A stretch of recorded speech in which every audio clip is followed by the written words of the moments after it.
हरे कृष्णा सभी को। आशा करती हूँ आप सभी बहुत अच्छे होंगे। पुरुषोत्तम मास महात्म्य का आज हमारा 12वां अध्याय। राजा ने कहा, हे मुनि श्रेष्ठ, पुरुषोत्तम मास में दीपदान का क्या फल है, सो आप कृपया करके मुझसे कहिए।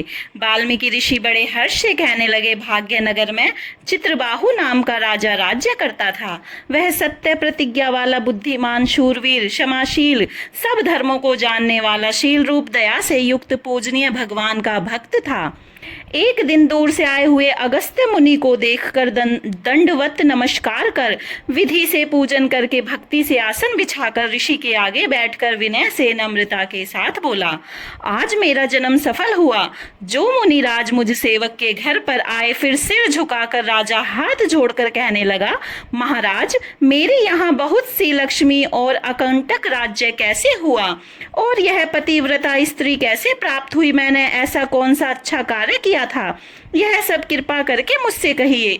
अगस्त्य ऋषि राजा से कहने लगे, हे राजन, मैं तेरे पूर्व जन्म का चरित्र कहता हूँ। सुंदर चमत्कारपुरी में मणिग्रीव नाम से तू हुआ था। तू नास्तिक, दुष्ट चरित्र वाला, कृतघ्न, खोटी बुद्धि वाला था, परंतु तेरी यह सुंदरी स्त्री मन, कर्म, वाणी से पति सेवा में परायण, पतिव्रता, महाभाग्यशाली, धर्म में निष्ठा वाली थी। तू पाप कर्म करने वाला, जाति वाले और भाई बंधुओं से त्यागा हुआ था।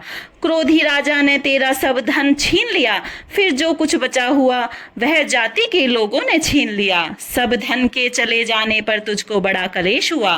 धन के नाश होने पर, अत्यंत उद्विग्न मन हो जाने पर भी इस पतिव्रता स्त्री ने तेरा त्याग नहीं किया। हे राजन, इस प्रकार उस वन में तू रहता था। एक दिन मणिग्रीव धनुष उठाकर मृग के मांस के लिए बहुत से सिंह मृगों से भरे हुए वन को गया। उस मनुष्य रहित वन के मार्ग में उग्रदेव के नाम से प्रसिद्ध एक मुनि दिशा भूलकर दोपहर होने से अत्यंत पीड़ित मूर्छित होकर वहां पर गिर पड़े।